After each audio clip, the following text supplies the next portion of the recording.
एक बार की बात है, एक शिष्य अपने गुरु का बहुत आदर सम्मान किया करता था। गुरु भी अपने इस शिष्य से बहुत स्नेह करते थे, लेकिन वह शिष्य अपने अध्ययन के प्रति आलसी और स्वभाव से दीर्घसूत्री था। सदा स्वाध्याय से दूर भागने की कोशिश करता था तथा आज के काम को कल के लिए छोड़ दिया करता था। अब गुरु जी कुछ चिंतित रहने लगे कि कहीं उनका शिष्य अपने जीवन संग्राम में पराजित न हो जाए।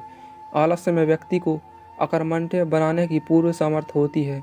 ऐसा व्यक्ति बिना परिश्रम के ही फलोभोग की कामना करता है। वह शीघ्र निर्णय नहीं ले सकता और यदि ले भी लेता है तो उसे कार्यान्वित कर देता है। यहाँ तक कि वह अपने पर्यावरण के प्रति भी सजग नहीं रहता और न भाग्य द्वारा प्रदत्त सुअवसरों का लाभ उठाने की कला में प्रवीण हो पाता है। उन्होंने मन ही मन अपने शिष्य के कल्याण के लिए एक योजना बनाई।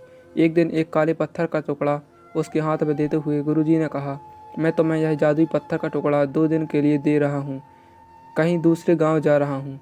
जिस भी लोहे की वस्तु को तुम इससे स्पर्श करोगे वह स्वर्ण में परिवर्तित हो जाएगी।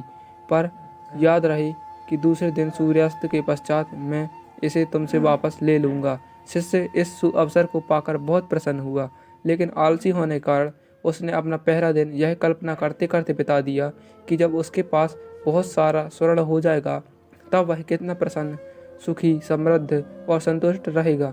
इतने नौकर चाकर होंगे उसके पास कि उसे पानी पीने के लिए भी नहीं उठना पड़ेगा। फिर दूसरे दिन जब वह प्रातःकाल जागा, उसे अच्छी तरह से स्मरण था कि आज स्वर्ण पाने का दूसरा अंतिम दिन है। उसने मन में पक्का विचार किया कि आज वह गुरुजी द्वारा दिए गए काले पत्थर का लाभ जरूर उठाएगा। उसने निश्चय किया कि वो बाजार से लोहे के बड़े बड़े सामान खरीद कर लाएगा और उन्हें स्वर्ण में परिवर्तित कर देगा। दिन बीतता गया, पर वह इसी सोच में बैठा रहा कि अभी तो बहुत समय है उसके पास, कभी भी बाजार जाकर सामान ले आएगा। उसने सोचा कि अब तो दोपहर का भोजन करने के पश्चात ही मैं सामान लेने के लिए निकलूँगा। परंतु भोजन करने के बाद उसे विश्राम करने की आदत थी और उसने बजाय उठ के मेहनत करने की थोड़ी देर आराम करना उचित समझा। पर आलस्य से परिपूर्ण उसका शरीर नींद की गहराइयों में खो गया और जब वो उठा तो सूर्यास्त होने को था। अब वह जल्दी जल्दी बाजार की तरफ भागने लगा, पर रास्ते में ही उसे गुरुदेव मिल गए।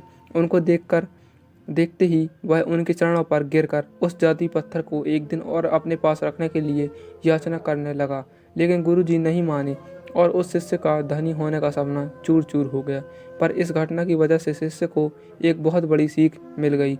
उसे अपने आलस्य पर पछतावा होने लगा।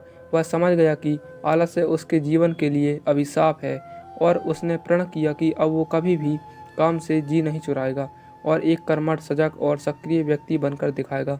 दोस्तों, अगर आपको ये कहानी अच्छी लगी है तो वीडियो को लाइक करके चैनल को सब्सक्राइब जरूर कर देना।